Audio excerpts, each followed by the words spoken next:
Hey guys, good afternoon. I am waiting to get on a call, so I wanted to make sure that I got another word out. I try my best, guys, to create so much structure and get on as often as I possibly can.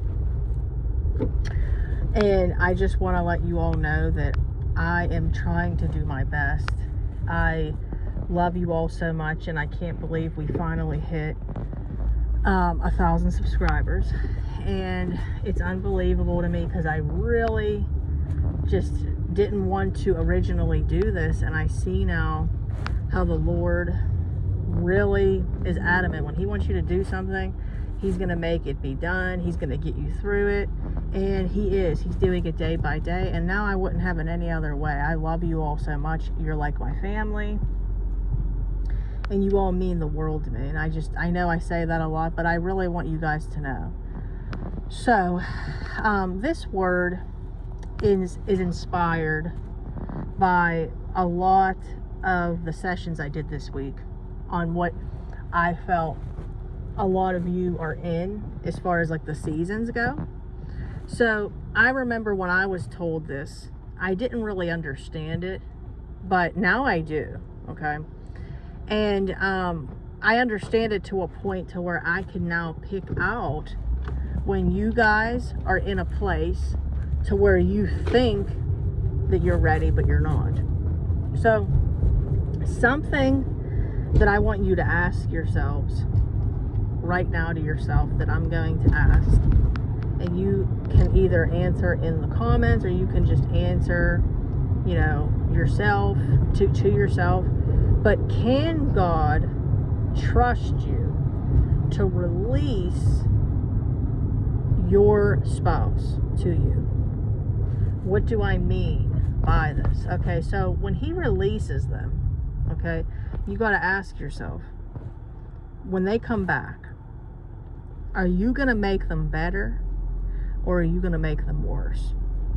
Okay, so this is tough because a lot of us just assume that we think we would make them better. Well, we have to prioritize their deliverance. We have to prioritize their salvation and what God's doing in their life. So let's say that we care more about one of our needs being met. Okay, so let's say we would rather spend time with them and have them, do things with us. Okay, and put us first over putting time with God first. That right there is breaking trust. Okay, not to mention, let's say that your spouse, doesn't want to really talk about anything other than, surfaced, topics, okay, for a season. Are you able to really put your feelings aside, what you want, your desires, your, communication of what you think needs to be said to help you? Are you able to put that to the side, let God do what He needs to do, and then, even if everything remains surfaced between you two discussing things, and you just pick up where you left off and there's no discussion about what went on or anything like that for a season, because what you have to understand is they may not be ready to discuss anything. Okay, they might be in a place, as a matter of fact, to where in your head you think that they're kind of hypocritical. Okay, like a hypocritical Christian, whatever you want to say, where maybe they're saying that they are repentant to God and giving their life over to God, but maybe they're still doing things, that they would do in the pig pen. Like maybe they have one foot in, one foot out. Are you able to truly trust God? Are you, and not make them worse? So how can you make them worse? Okay, let's say you guys are having a discussion, okay, and something is, maybe brought up. Okay, let's say your spouse over time decides to bring up something that took place in the pig pen. Okay, maybe they bring something up maybe about the other person, something small. One thing that takes place so often is everybody wants so much information. Okay? We can't expect to have that much information. Are you able, if you see that like they're talking about it, to listen and put your feelings aside and say, wow, that must have been hard, but God is so good, He redeems all. Are you able to be in a place to where you're showing them that you understand what they went through? Not, yeah, you better be sorry, or yeah, it was terrible for me. Are you able to put your feelings aside? Are you able to let them know that you understand, what they were going through? Are you able to be in a place to where you can listen more than you speak? Okay? These are ways to make the person better. You're letting them know you understand. You're letting them know they're not alone. It's not all about you. You're able to help the Lord help them. Okay? So basically the Lord's trying to get them to know that they're forgiven, they're redeemed, all of that. But you can make or break that progress. You can have them think that they are not forgiven and make them fall back into guilt, condemnation, and shame, which then leads them back into the pig pen, all by how you respond, guys.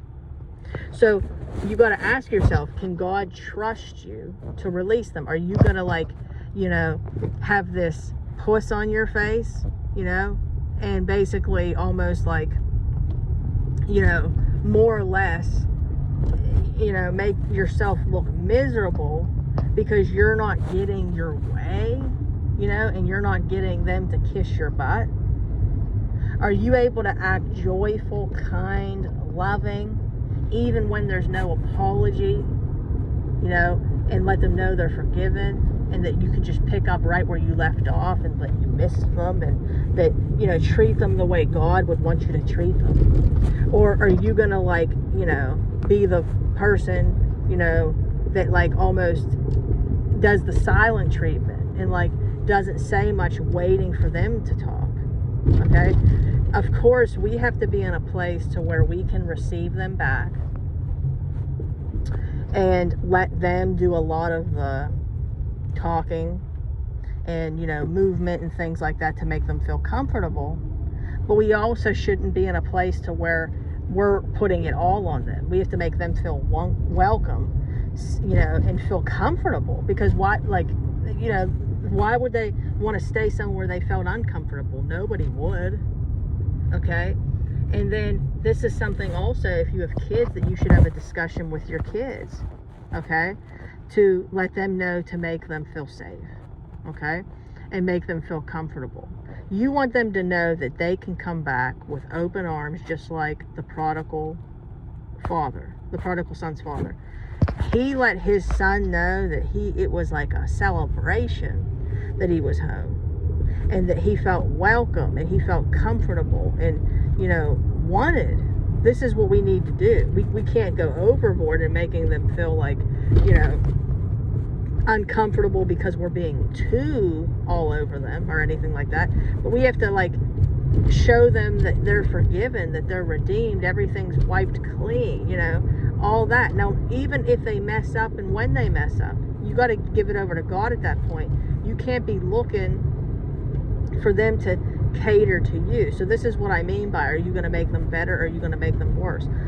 If they're sitting there and maybe they want to discuss a little bit of what went on in the pig pen, are you able to let it go when they're done and show them okay, I respect that you're done, I'm not going to keep prying for more information? Or maybe they don't want to talk about it at all, and they just want to talk about anything that comes to mind and it's surfaced.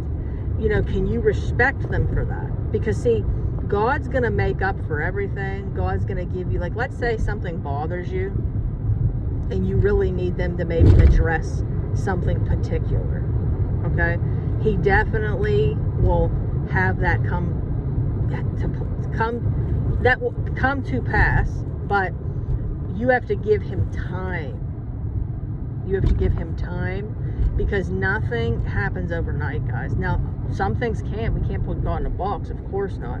But we have to really be patient in this journey, because this journey is all about patience.